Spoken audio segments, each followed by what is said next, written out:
Crime Curious is a true crime podcast that takes an in-depth look into real cases through the lens of a trained investigator and former prosecutor turned judge. If you are sensitive to expletives, anatomical descriptions, and accurate descriptions of crime scenes, this podcast may not be suitable for you.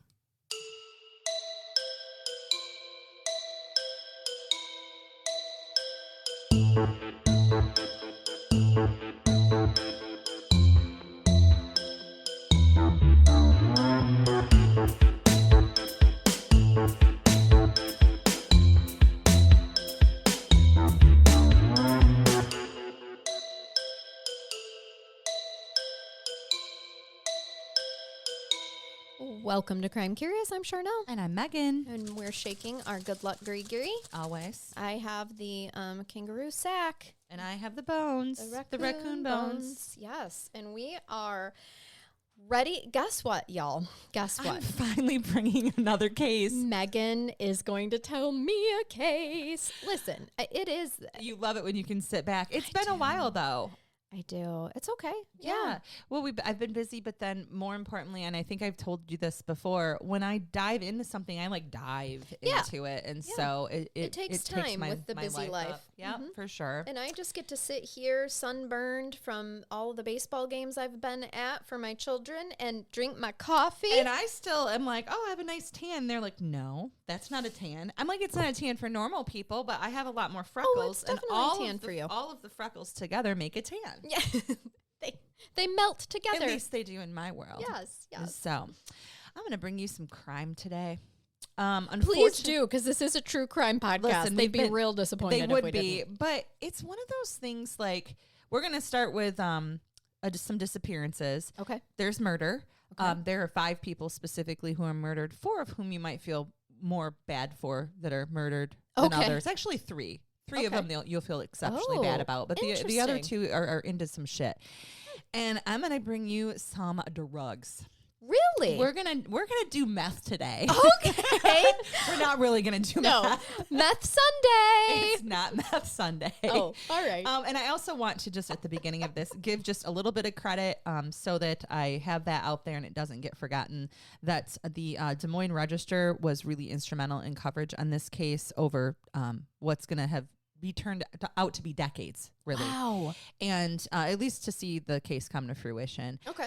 Courtney Crowder and Tyler Davis specifically. And then there is an reporter by the name of Stephen Gruber Miller who did an excellent timeline in this case. And it wasn't exceedingly difficult to follow. It was just a really good timeline. Okay. Organized. I enjoyed it. And Sunak Sengupta, which that's the only time I'm going to say that name because I apologize, sir or ma'am. I don't. Right. I'm very bad. Very interesting. Very bad with that. So I'm going to take you to 1993. So I'm in high school at that point. I'm and in 3rd grade. You are in 3rd grade. That's Sure lovely. am. Thank you for pointing that out. And I'm going to talk to you about the Duncan family. Okay. So Lori Ann Milbrath Duncan was born to Marge Milbrath in Mason City in Cerro Gordo County, Iowa on November 22nd, 1961. I'm going to tell you about Lori. She was a single mom to 2 beautiful daughters, a Navy veteran. Wow. A devoted Elvis Presley fan. Oh, I love her already. And was one of these ladies that always found the good in people. Mm-hmm. And sometimes in the line of work that you and I work in, when you can find the good in everyone, bad things can happen to you. Sometimes it can. You have to use discernment. Yes, you do. So she's utterly devoted to her 2 daughters. Again, single mom who just loved these babies. Her one child was Candace and the other was Amber. So we have Candace and Amber Duncan. Her family and her hometown meant everything to her. She is a local girl, and everyone knows her and loves her. Lori was always good-hearted, and she makes a new friend. Her new friend's name is Greg Nicholson. Mm-hmm. Well, she allows Greg to move into her home, knowing that he has a past and that he had possibly dealt drugs before. Okay. But she's convinced...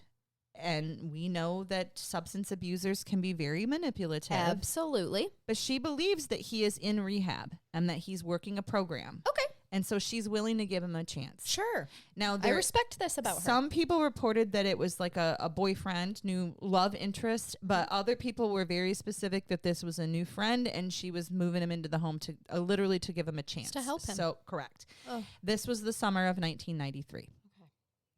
So, according to court testimony later, Marge Milbrath, who is Lori's mom, Amber and Candace's Grammy, she last saw her daughter on July 25th of 1993 while she was driving to the grocery store. They live in the same hometown, right? You're going to drive past your daughter and your grandkids' homes every day.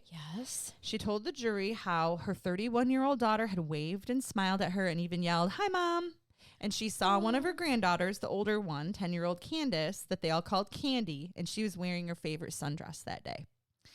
Candy was a fourth grader who was obsessed with kittens and the color lavender. Absolutely. I love it. Could also be me. Now, right? Or the next one, this is you. Marge's other granddaughter, Amber, who was 6, she did not see her that day because Amber had been over to play with her best friend and neighbor. So it's a perfect 80-degree day in Iowa. It's a summer day. There's calm winds.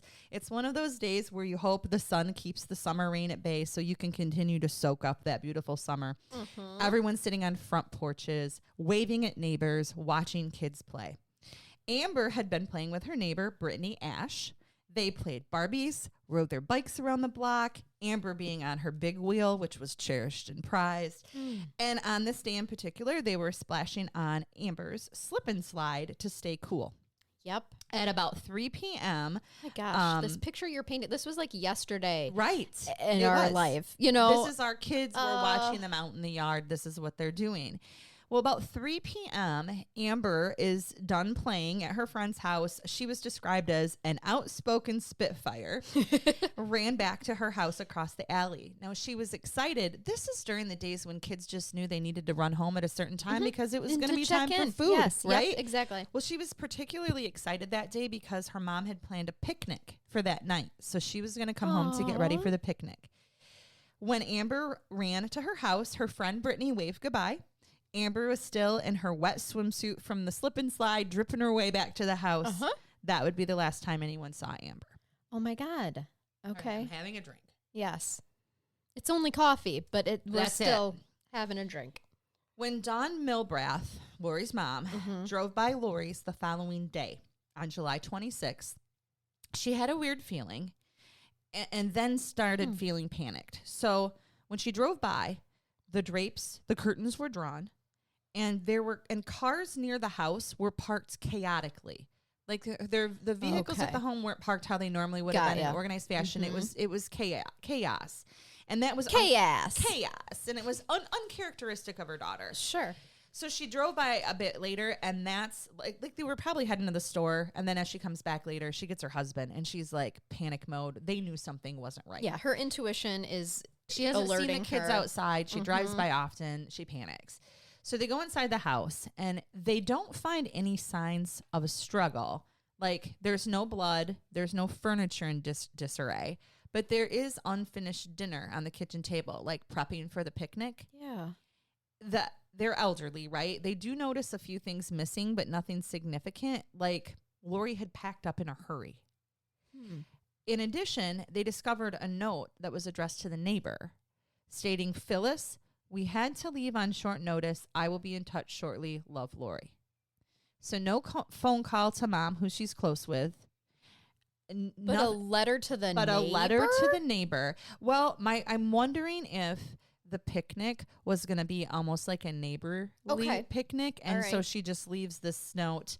Someone leaves this note to Phyllis. On her but table. Again, do neighbors just walk into your house when you're expected to meet for a picnic? Or what? Right. Who knows? Because that's a weird place to leave a note for a neighbor. And why Phyllis? Right. Right. Well, this further cements the idea that Lori and the children might have planned for some type of a hasty getaway or had to leave very quickly. So Marge knows, okay, something is wrong. There is foul play involved. I didn't get contacted. This is just weird. This wouldn't happen. Yeah. She never heard from her daughter or grandchildren again. When she saw them drive by, when she drove by them the day before, that was the last time she saw them. And then this note is the last thing that she sees from Lori. And of course, it's not to her. Oh, my heart. But the authorities did not find, there were no bodies. There were no bodies ever found at that point to prove that there had been any murder. They just disappeared. My God. Well, Greg Nicholson had put the Duncans in a bad situation, Charnell. Wow, color me surprised. He was not honest about being in rehab. That's odd. And if he was still caught up in the life, of drugs. Still making those bad choices. In fact, he had just informed on his supplier a few days before he joined the Duncan girls in their home. So Nicholson had an ex-wife. Her name was Leslie Olson. And apparently over the weeks prior to him moving in with Lori Duncan and prior to the Duncans' disappearance, he had told Leslie, don't go outside. Don't stand by any windows. Don't stand by him for too long, and was acting really paranoid. She did later testify, Leslie, the ex-wife, that she knew that Greg occasionally used drugs, but she wasn't aware if he was selling them or not. And I'll get a little bit to what had just happened with Greg prior that would have caused him and Lori to have these conversations in a little bit. Okay. But suffice it to say, she knew at the time that the Duncans and Greg came up missing from that house when they were supposed to be picnicking that day, that something bad had recently occurred. The bodies would not be found for 7 years. Holy shit. All right. We're going to change directions now. Oh, my God. You forgot to tell us to strap in for this roller coaster. Well, that's the worst part of it until we get to finding the bodies. So where we're jumping now is possibly a place where people are going to recognize what's happening here. Okay. I'm going to talk to you about a science nerd turned drug kingpin by the name of Dustin Honkin. So Dustin Honkin. Oh, is this the guy that created meth in Iowa, or had like a big meth thing? You got it. Okay, I actually don't know hardly anything. I do. I'm here to help you. I am here for this. So this guy, when you look him up, will often hear, and you're going to hear me say it a few times because I'm quoting people, a real life Walter White. Yeah, like Breaking Bad style. He grew up, Dustin did, a skinny, kind of lanky framed kid, like our friend Jason. As we often refer to him as lanky. Yep. Even into adulthood, I would describe Dustin's physique that way, until maybe some later prison pictures, with big glasses, freckles, and a look about him that almost could have had him cast in like Revenge of the Nerds or something. He's that looking kid. Yeah, yeah. He doesn't look, if you were to look at this man like some drug dealer, he doesn't look like he would be, dangerous. To look at him, he looks like a science geek. Yeah.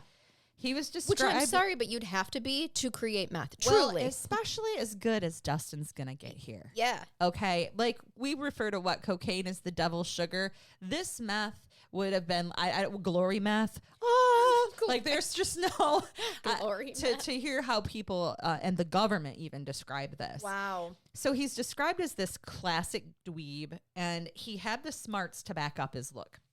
He was a math and science geek, highly intelligent, and he was also an excellent speaker and eloquent writer. So he's high IQ. He's good at everything. So many talents, and he uses it for this. We're going to get there. That's what he's going to use it for. But you're going to see why a little bit.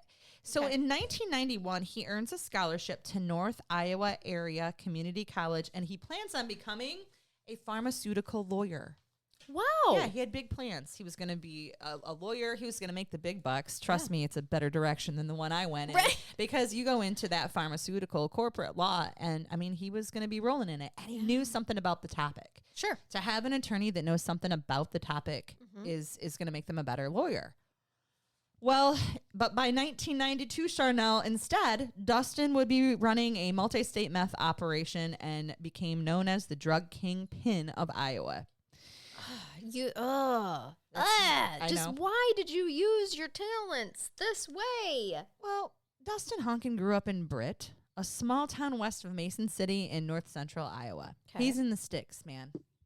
Kind of like us. His father, Jim, was a drunken schemer. He held powerful sway over his two sons, Jeff and Dustin. Okay. This is reported by Dustin's sister that he also had named Alice Nelson. So there's 3 kids, Jeff, Dustin, and Alice. And Alice is like, Dad was a bad dude. And those boys like idolized him and did what he asked. I see. Jim Honkin had once convinced Dustin, this is his dad, who was then a recent high school graduate, to steal and copy the key to a local bank. And then Jim robbed it. Wow. A second bank robbery finally landed Daddy Jim in prison, where he would regale his frequently visiting sons with tales of his criminal exploits. Oh. How proud he is of them, moving him into his schemes that he had. This is how he got his rocks off, power and control. I'm a big bad dude. Being in a life of crime was a badge of honor and bragging rights for him with his children. So this is what we see Dustin exposed to. Mm-hmm. I believe mom and dad are definitely separated, but mom is in existence. I didn't hear a ton of bad things about Dustin Honkin's mother, by the way. Okay. But obviously, Jim, not a good dude. Yeah, and had quite an influence over his children. He does. And it's just such a shame that he couldn't have been like, you know what? This is not the right path for you guys, and recognize the high IQ of his son and, cultivated that, do something different with your life situation, which you can see happen sometimes, but obviously not. Charnell, Dustin's a kid who has been identified in high school as being highly intelligent. He's both verbally and in writing intelligent as well. He's got the science and math geek thing going on. He's done well in school to the point where he has scholarships to go to college. Wow. And this is what he's been exposed to. Yeah. Like, this is your literal proverbial, he could have used his powers for good instead of evil. He was going to go one way or the other. Yep. And that whole nature versus nurture thing, again, I can't say anything bad about his mom because nothing really came up, but the significant amount of time he spent with his dad, a man that idolized criminal activity. Yep. I mean, yep. That's all he knew. And he idolized his dad so much that I do think the power could have been within his dad to change directions for his kid. But he didn't see a problem, obviously. None. His dad, with living this type of life, and this is what made you a badass. And so, right. That's right. It was a badge of honor. So I know this, it shouldn't come as a shock then that Dustin Honkin has a little bit of downtime before he's about to start college, in between high school and college. So he decides to start selling some marijuana and cocaine for some cash. Just a little bit of the devil's sugar and the devil's lettuce. Yeah. Nothing harmful, right? No. That was said sarcastically. No big deal. Right. It's totally fine. Well, Dustin, being as smart as he is, and it has a way with words, and he's so likable, he's amiable, he immediately starts bringing in just a great customer base. He builds this huge list of customers, and he doesn't look intimidating. People feel safe, I'm sure, he's around the him. nerdy freckled kid wearing glasses, slinging some drugs out of his either apartment or the back of his car, and he's now accumulated customers who will pay thousands of dollars for his fix. He's starting to figure out a way to pay for college, so there's that. Mm-hmm. He's pretty entrepreneurial. I was just going to say that. Yes. Okay. So Dustin does start college at North Iowa, and after he completes a year of community college chemistry, he easily earns an A-. Methamphetamine enters the picture. So Honkin mixes his understanding of the drug market because he's in it. Sure. He's selling the devil's lettuce. Probably has been for a selling while. The devil's really. sugar. Mm-hmm. Who knows what he was doing for his father, even in high school? Right. Don't you get the impression that he was the high school nerd that you could always go to buy some weed? Absolutely. Because dad had it at the house and whatever. Dustin could get you your shit. Yep. That's that kid. I imagine that dad, cultivated this even in middle school, starting in the middle school years and carried on beyond high school. Yeah, for sure. So he mixes that with his business knowledge of the drug market with the scientific knowledge that he has now, and he sees an opportunity, Charnell. Yeah, you can see the bigger picture here, can't he? Well, when you are making so much money selling somebody else's product, and then realize the cost-cutting savings, if you can be both the manufacturer and distributor, He says, I'm going to sit on top of the operation instead of working for one. Mm-hmm. So Dustin, incredibly charismatic to go with his brilliance, enlists his childhood best friend, a man by the name of Tim Cutcomp, Cutkomp, Cutcomp. There's no other way to say it. That's how I'm saying it. Cutcomp. Tim.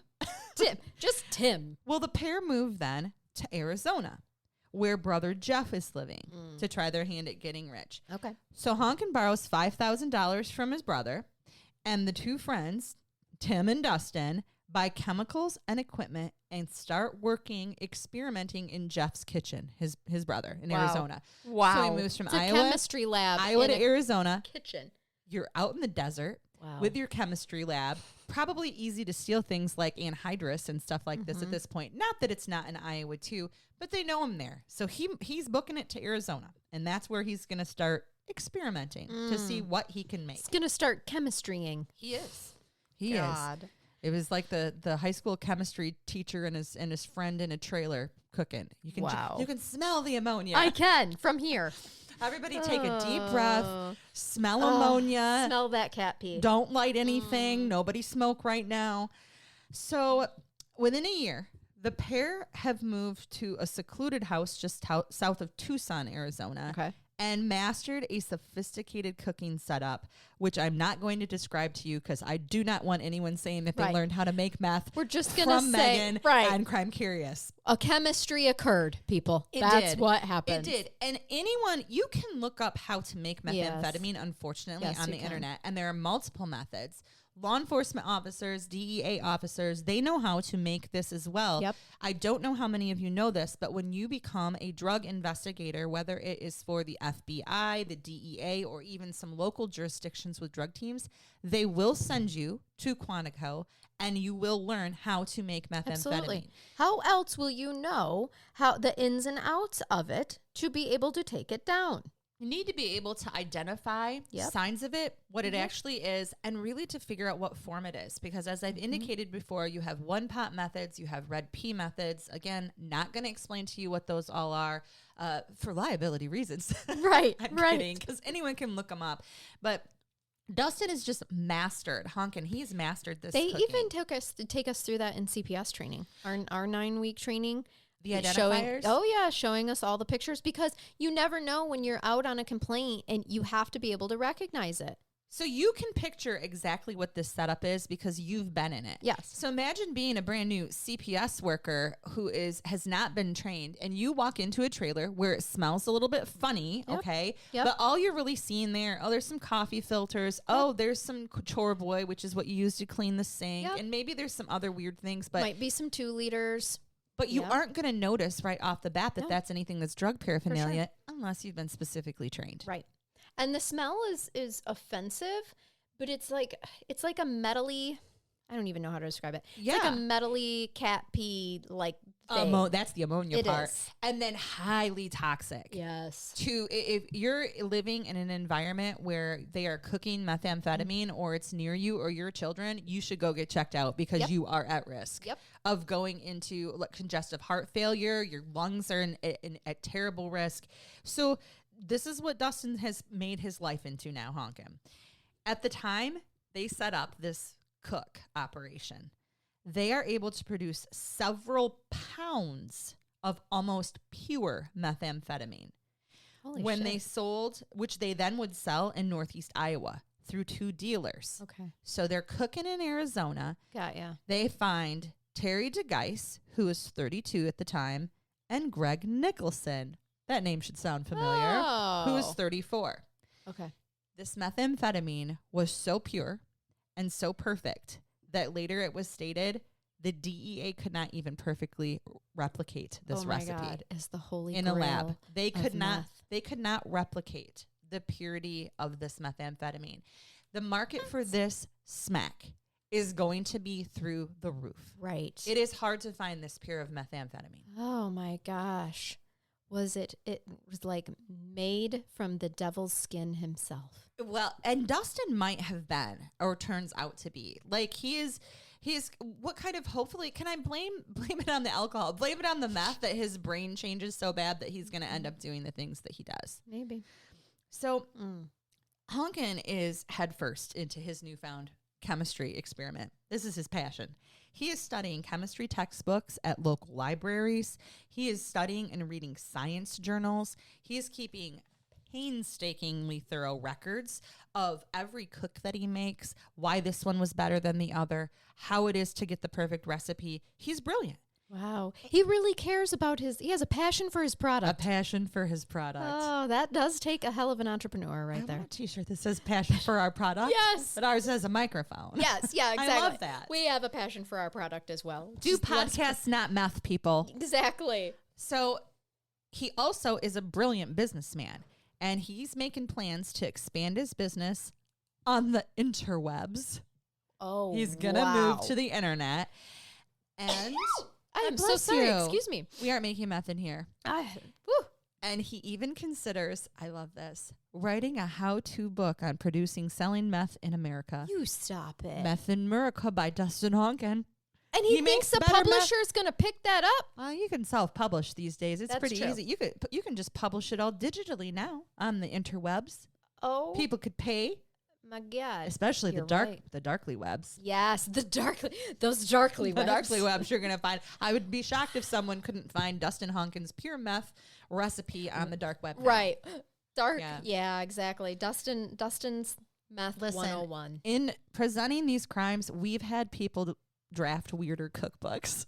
That's true. than a methamphetamine. That's a good cookbook. point. Just throwing that There's out lots there. of human cookbooks. So out he's there. got plans. This guy, really an entrepreneur. He is going to just take Damn, over he could have been so successful. all of America. Yeah. Truly. Hopefully as a pharmaceutical attorney, but Right.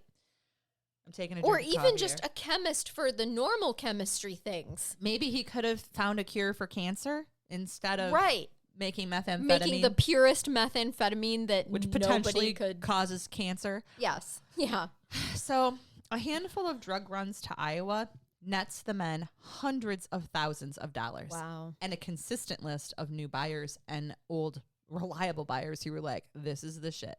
This is the high you always chase. When you use meth the one time, they always chase that original high, and that's the high that they're going to chase with his product. Wow. Honkin is happy to supply these buyers. But as Honkin's operation grew, so too did his dependence on methamphetamine. Oh, there it is. Well, he's testing the product. yeah. You know, Shit. he fell down that rabbit hole, and his singular focus on success no matter the cost. So he's into his product. He's starting to dabble in his product, I'm sure for testing purposes only. He's going to stop at nothing to succeed in this market, and I mean nothing. So combining an addiction for the product you're producing on top of criminal thinking, which has been an issue. This is why I don't bake anymore. Really? I gained 5 pounds while I was baking. I gained 5 pounds watching people bake, so there's that. Shit. But you see where I'm going brain-wise with this, Yeah. right? Yeah.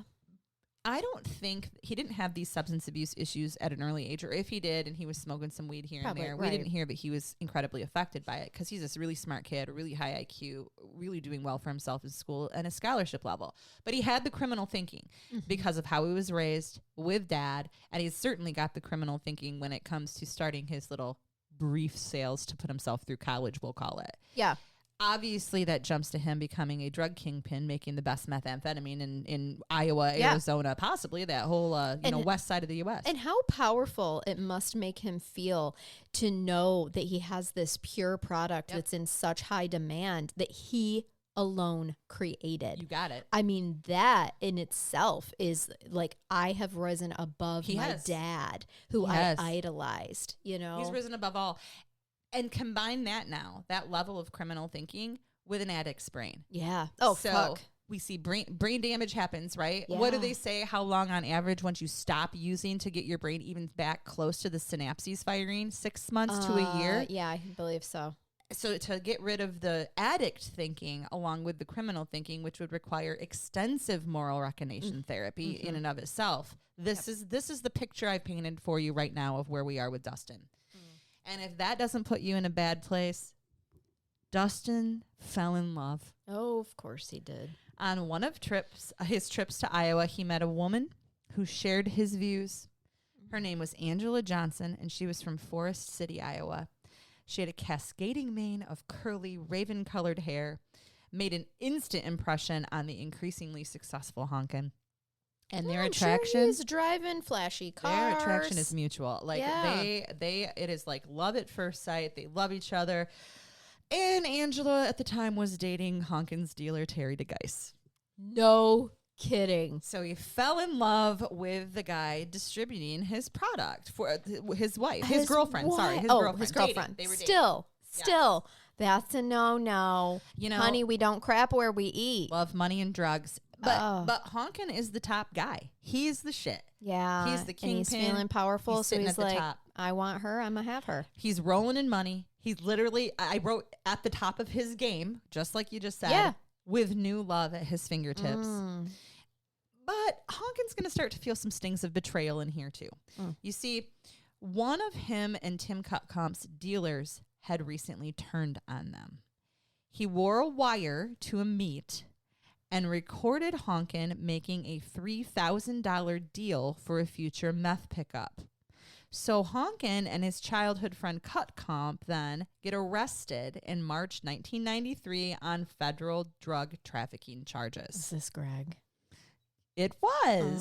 We're going to get to this in a minute. Oh, man. So he's at the top. Everything's going great. Mm-hmm. And somebody fucking rats on Yep. it. Okay? Uh-oh, snitches. No snitches. Right. So Honkin's prepping to go to trial. He's sitting in jail. He's got attorneys. While they're prepping for trial, his attorney's going through documents with him.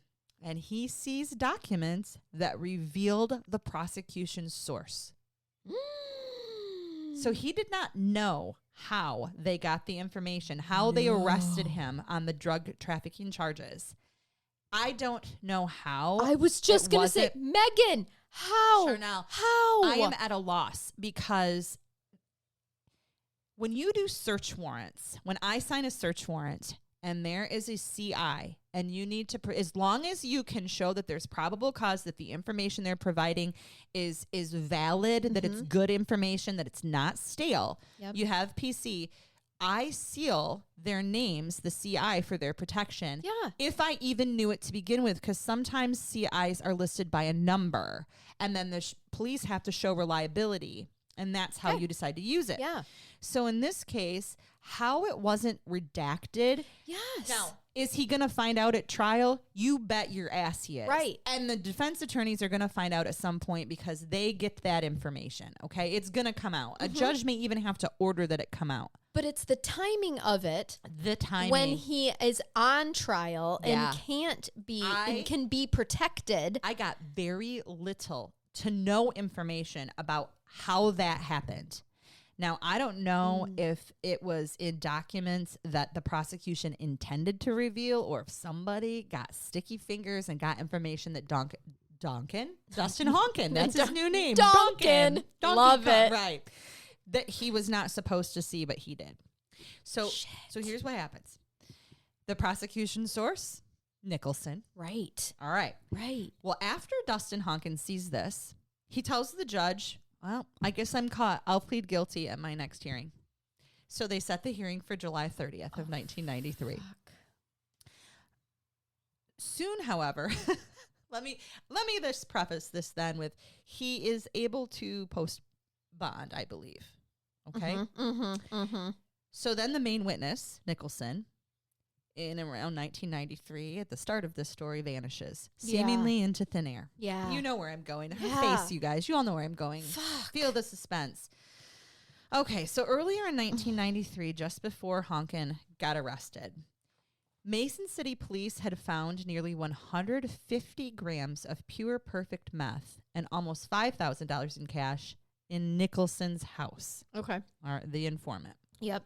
So Nicholson is facing a lengthy prison sentence, and he agrees to cooperate, and he narcs on Honkin. Okay. I was going to ask, how did they get him to be a snitch?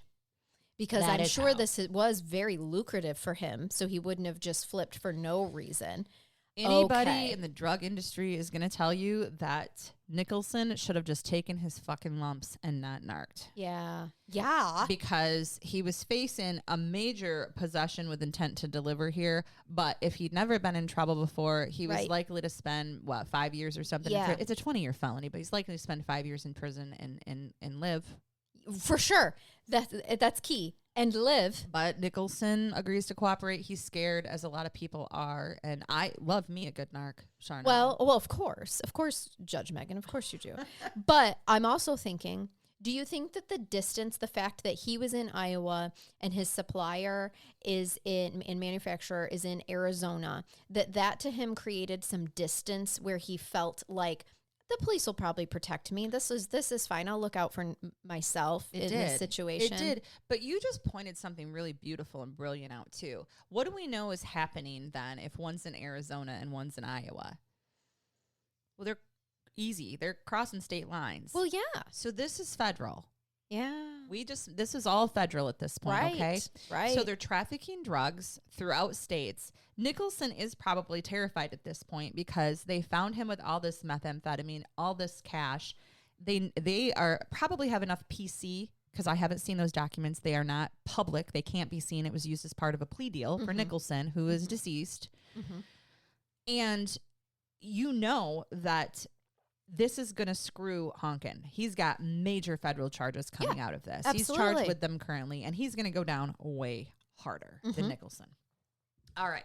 So now that we know all of this, we know it explains Nicholson's paranoia with his ex-wife, Leslie Olson. Yes. She did leave him soon after his arrest. So timeline-wise, Nicholson gets in trouble in early 1993 with meth.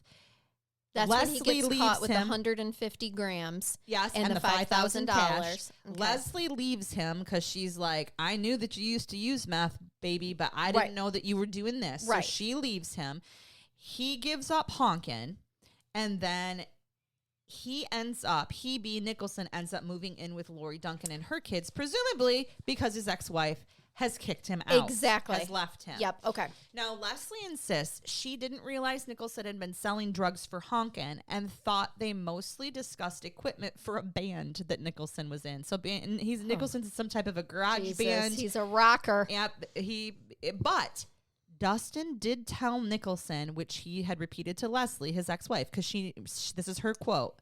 Dustin had told him that if he needed to, he could have Greg or anybody else taken out for $50. Ugh. 50? Yeah. The going price for life in Iowa in the 1990s was not high. Wow, that converts to about $106 today. Correct. And I feel like $50 to take out bad guys too. Like, this is drug dealers narking out and taking out other drug dealers, presumably. Yeah, maybe that lowers the cost. I don't know. So a few days after those July 26th disappearances of Nicholson here and the whole Duncan family, beautiful Miss Duncan and her gorgeous little babies, Honkin gave his attorney a videotape of Nicholson recanting the statements he previously made to authorities. Oh, no shit. So he's missing, but Dustin has been able to come up with this videotape recanting what he stated about getting all of his drugs and money from Dustin Honkin. Is that so? And then Honkin retracted his promise to plead guilty at the July 30th I bet hearing. he did. Your Honor, no thank you. I no longer will be pleading guilty. Yes. We have a video, and you're going to have a hard time producing a witness, but you don't know it yet. Yep, and you don't know that I've taken care of the witness. Oh, my God. Okay. So with the government's witnesses gone, they have no choice. The feds have no choice but to dismiss the case against Honkin and Cutcomp, and it was officially ended up being dropped in 1995, the drug trafficking charges. And guess what? Honkin set back to work to rebuild his drug empire. Of course he did. He was made. Why wouldn't he? Now he's just paid extensive legal fees. Yes. He has got to get his finances in order again. Absolutely. If he wasn't appointed counsel, but I get the impression at that point in time he had enough money stashed. Certainly. That he could pay for a real attorney, as I hear people call the ones they pay for. Isn't that funny? Yeah. All the time. Like the appointed ones are attorneys, not and they're like, real. I'd like to hire a real attorney. And I'm like, oh, good, because the one sitting next to you is a figment of your imagination. God. I'd like to stop playing pretend now and being a pretend attorney.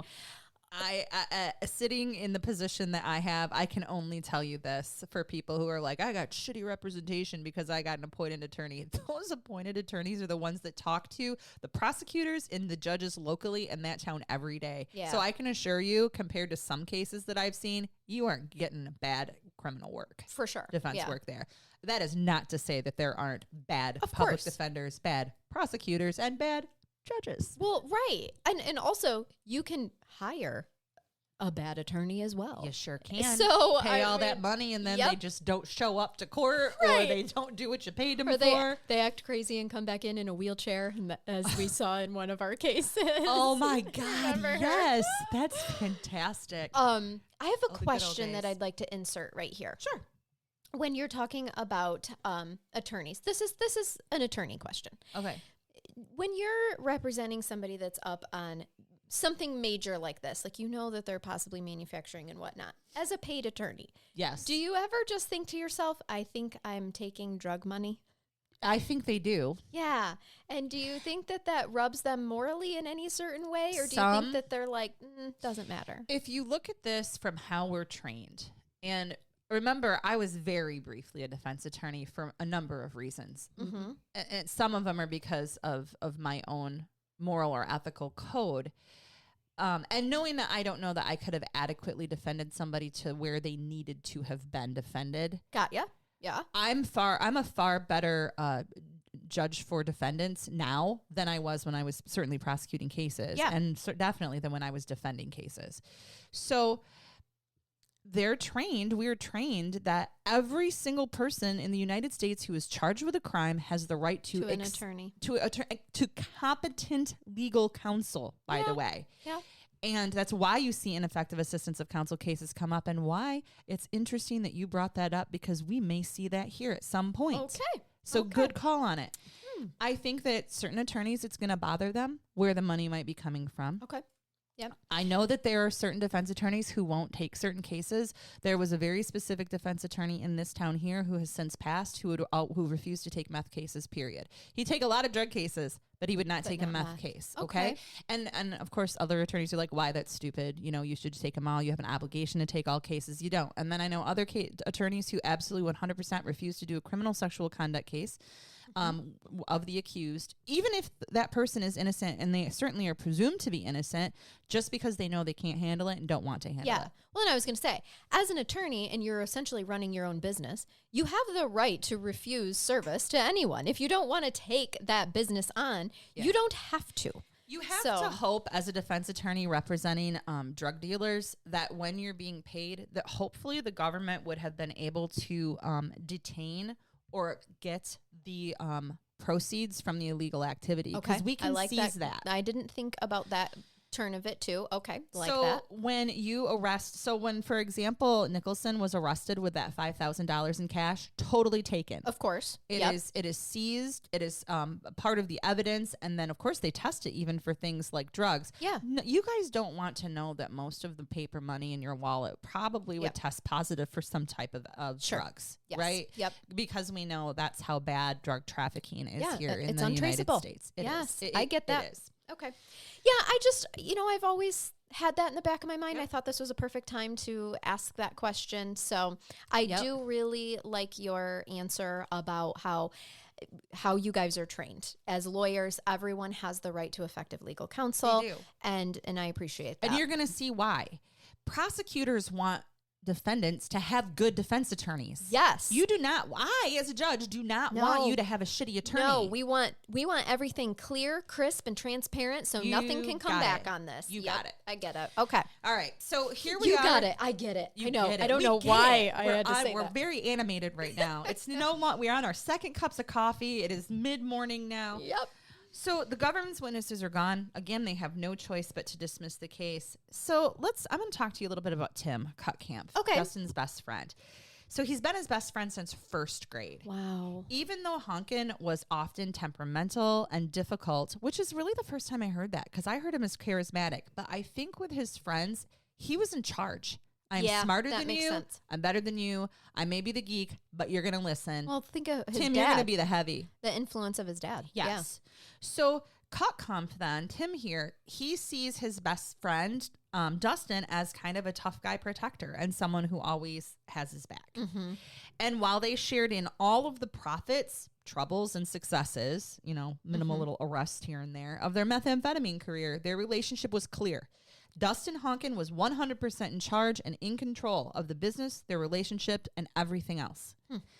In their outward attempt to show reform, after they're released from prison, they both get jobs packing pudding at a local factory. I knew as soon as I said it, I was waiting for your face. Stop it. They're pudding packers? They're pudding packers at a local pudding factory in Iowa. Okay. I'm crying a little right now. Okay. I appreciate you throwing that in there. You could have left that detail out, and I love you for the fact that you didn't. No, I had to be in there. I'm all about the facts, ma'am. Yes. So all right, so we're packing pudding. They're packing pudding, but they're continuing to cook together. Meth. They're packing. They're They're job together, in the same place. Best friends packing the pudding together. I love it. It's beautiful. And then they leave work after getting paid to pack pudding, and they go. Are you gonna laugh again? Yes. And they go. We have to find humor in this case because it's awful. And I'm a 12-year-old boy at You heart. are. We so both are. I'm sorry. You're just built like one also. I am, yes. I'm definitely looking more like the dad. But they do continue to cook meth in an elaborate garage lab. He can Dustin Honkin can put together an elaborate meth lab after being in your garage for 10 minutes. That's how I picture this. Yeah. He's like, give me 10 minutes and shut the garage door. Yeah. That's where he is. And we're set up for business, baby. Yes. He's not a garage band. No. It's a garage but meth it explains how he became a garage meth guy with Nicholson, who disappeared. Mm-hmm. He's like, tell your girlfriend we're here for band practice. You hit that drum hard a few times, I'm gonna get the chore boy. Right, exactly. Right. Oh my God. He and Cutconf, they can't stop cooking the meth. They got to make the money. So they have a garage lab while they're packing pudding. This, you're still giggling. This did not last long though. Okay. They're getting Is demand too high for the space? I think there's that, and then this happens. They're arrested again in 1996. Okay. Which ironically, the day they were arrested was the same day the White House announced a national strategy to fight methamphetamine. Oh my God. See, we had clearly entered into a methamphetamine epidemic, a pandemic in the heartland. Yeah. Rural areas where clandestine meth labs were easy to set up and go relatively unnoticed. Well, and also you guys got to think of they're making this product, they're selling this product, someone is using it, and it is destroying their lives. Like, lives are being destroyed. People are dying. So, yes, it is calling attention to it. Absolutely. So at this point, they're arrested again. Mm-hmm. I love how the universe works sometimes with its ironies. Like, this is when the White House announces this, and we take down who eventually becomes a kingpin. You can only imagine that he is probably a lot of the reason for this when they find out about the significant amount of pure methamphetamine coming out of there.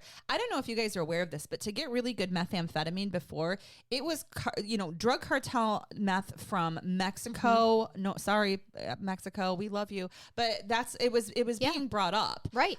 People were being used as mules. And then another fun fact, because I'm full of those, is that a lot of methamphetamine issues and addiction started during the Vietnam War, where there were issues with soldiers taking and or being given, which I will just leave for you to determine how they were getting that methamphetamine, so they would not sleep, and be able to fight. To continue to fight. And we put it in our Coke. Right. Coca-Cola. So you bring people back then from the war. Yes. Not a good war. Addicted. Yep. They need to find things. Mm-hmm. The drug industry, the methamphetamine industry is starting to grow. There's issues potentially with some bike gangs. I'm not going to say that to all of them because there are fantastic bike clubs out there. Things being brought up from Mexico. And then all of a sudden during this pandemic, when it really gets bad, people realize you can make garage meth. Yeah. You can make 1-pots. You can make red pea. And in the rural areas, you have access to all the things that you need to make it with very minimal supervision. Right, under the radar. You were a farm girl. Mm-hmm. Who would have thought back at this point in time that you needed to put a camera on the anhydrous that you use for farming? Right. Nope. Yeah. But they needed to. So that's how we get to the position. And now we've escalated to the point where I've had cases where there's a mobile that's in the back of a minivan. being made driving down the road with the Mobile babies in the car. Mobile meth labs. You got the 1 pot in the back with the 2 liter. Yep. And again, car seats in the car. Yep. We have seen this in our lines of work. Also, let me know that if you do have an issue or you are addicted to methamphetamine or know somebody who is, we are not trying to be assholes. I'm giving you the facts here. Yeah, this is just how it came to fruition Absolutely. to be a problem in America. Yeah.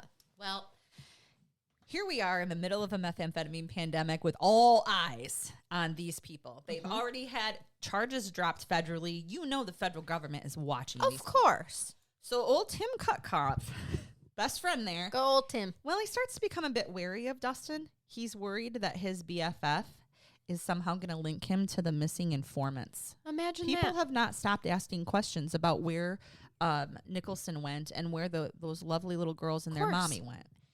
So he was fairly sure that they had been killed. Tim did. But he says he didn't know. He was fairly sure that they had been killed, and he needs to save himself, Charnell. I wondered if this is where we were going with that. Yep. So Cutcliffe beats Honkin to the snitch save, as I call it. Yeah. And he turns state witness and proceeds to wear a wire while the pair tooled around on pretrial release. So they're out on bond again. Don't even get me started on how that may have happened. Thank you, because I was gonna start that engine. I'll tell you how, because they set an amount. They probably weren't sitting in there on no bond, and they are drug dealers, and people can come up with that dirty money that you were talking about. Well, throughout hours of tape, Honkin would compare the electricity of killing to the tingling excitement before a rivalry football game, saying, once you go a certain distance, there ain't no turning back. What? Not making specific statements, but things like that about killing. Honkin even fantasized aloud, recorded, about destroying evidence, buying a gun, and eliminating investigators. And a Dan Coheen, who was a work friend and investor in the meth lab, who he had discovered was a rat. Oh. I've climbed, this is a quote, I've climbed far bigger hills than that little hill, he told Cutcliffe. Even if I'm in prison for 15 years, whatever, when I get out, he's still dead. Ugh. When Cutcliffe expressed concern over killing witnesses, well, of course he's going to because he's wearing a wire. Of course. Makes you look a little better. Right. Honkin Also said, should have been a red flag to Dustin that he was wearing a wire. Honkin says they had, quote unquote, put themselves in that position. They made me choose between my family and them, he said. I'm sorry, but that ain't no choice. Honkin was convicted this time because of that narc. Okay. In 1997 of manufacturing and distributing methamphetamine, and he was sentenced to 24 years in federal prison, later extended to 27 years. Due to his cooperation, Cutcliffe pleaded guilty to a lesser charge. Note, there are no charges yet regarding the murders of the Duncans or Nicholson, and nothing has been solved regarding those. At this point in time. And that's where I'm going to leave. This is a two-parter? It's going to be a two-parter. Yes, Megan! So, Oh my God. but I feel like I should leave you with something funny. If you could. Well, this case so far was easy. The beginning is sad, and then we just get to hate on a meth guy. So maybe we weren't as serious as we should be, but the next parts will be a little bit more serious. So I looked up on Bored Panda. I love Bored Panda. I love it. Oh, wait. So entertaining. This is not. Hold on. We're holding. You have to, because it accidentally clicked onto something that, okay. 75 funny tweets by husbands who are winning at marriage. Oh, okay. I could probably have some of those. You might. Please feel free to share. So I'm cold reading some of these, but I'm gonna. Okay, this is from Josh, whose tag is I wear a onesie, which is I don't know fetishy or what, but my wife said I need to grow up. Oh, really? Could it be the onesie, Josh? I was speechless. It is hard to say something when you have 45 gummy bears in your mouth. Right? I can see it now. Yes. Wife says to Grant Tanaka, it's like every man on earth has to share one brain. Me. Can't think of a good comeback because it's not my turn to use the brain. Abe Yaspi says, when my wife falls asleep in a public place, I shake her a little and yell, "Don't you die on me." And people always clap when she wakes up. Also, my significant other falls asleep all the time, and I'm going to do that. In public? Yes, I anywhere. didn't know that. Anywhere. He's never fallen asleep in public with me. Well, you're fun. I was going to say, we keep him too entertained. You're fun. Oh my gosh. Right. I'm going to start trying that. The next time at Brain Bath, Jason falls asleep on one of our couches. Holding his whiskey. Let's do that. Let's shake the piss out of him and be like, Don't you die on me. You know what? This is going to be terrible, but my 84-year-old father-in-law. Don't shake him. Oh my God. He falls asleep at the bar. Like, we'll be eating dinner and he'll fall. If the conversation lulls for longer than 30 seconds, he will fall asleep. He doesn't drive. Well, he does drive, but he has to have a passenger to keep him awake because at a red light, he'll fall asleep. Yeah. I want to try this. You should. Don't you die on me. And he's an old man. I like this one. First of all, the hashtag is exploding unicorn. Oh, yeah. And then it just starts with picture yourself out in public. Me. A kid is crying. Wife. It's not one of ours. We fist bump. Win. It's not one of ours. Look away. Exactly. And Josh, wear onesie again. Oh my God, Apparently the can't man keep child. his mouth shut, but he says, before I got married, I didn't even know there was a wrong way to put milk back in the fridge. Yes, there is, sir. I'm here to tell you, yes, there is. Yep. Kent Graham says, when I awoke from the car accident that I was in a full body cast with almost all my limbs broken, my wife was right at my bedside to remind me that childbirth is still more painful. Yep. Oh, I love that. At Boyd's Backyard says, I love when I leave work early to surprise my wife at home and she greets me with those 3 very special words. Were you fired? Yep, that would be exactly. I do like that. Why are you here? Were you fired? Exactly. Not afternoon delights. No. Or I'm so glad to see you. Right. Were you fired? Or yep. What are you doing home so early? Well, at Kent Graham says, I don't understand how God can have 10 commandments for the whole world, but my wife has 152 just for our house. Which we can all probably sympathize with. Yeah, definitely. Yep. That's funny. Therapist. This is from at Nice Eric Shadow. Therapist. I bet he's a dick. Probably. Yeah. What's the problem? The therapist says. Wife. He replaces words with animal names just to annoy me. Eric. I don't do it on purpose. It's a bad dad joke. I don't do it on purpose. Yep. Okay, we can all relate to this. I spent half as much as you usually do on groceries. Wife. Congratulations. Me. There's nothing to eat in this house. You didn't buy the right stuff. That's right. Exploding Unicorn says again, here's my relationship status for the day. My wife asked me what I wanted for dinner and then told me I was wrong. Right? Oh, okay. I'm going to do that. Josh Hara says marriage is like coffee. First it's really hot, then it's just right, then it helps you get off your ass and do things.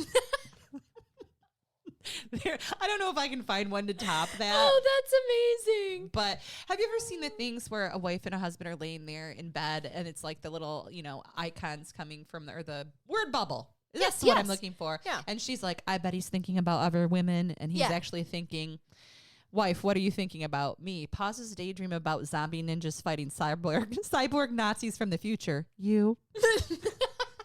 And that's how I think I'll end that brain bath. Oh, God. Thank you for that. That was delightful. You're welcome. After being so methy, we just had some funny. Today is meth-tastic.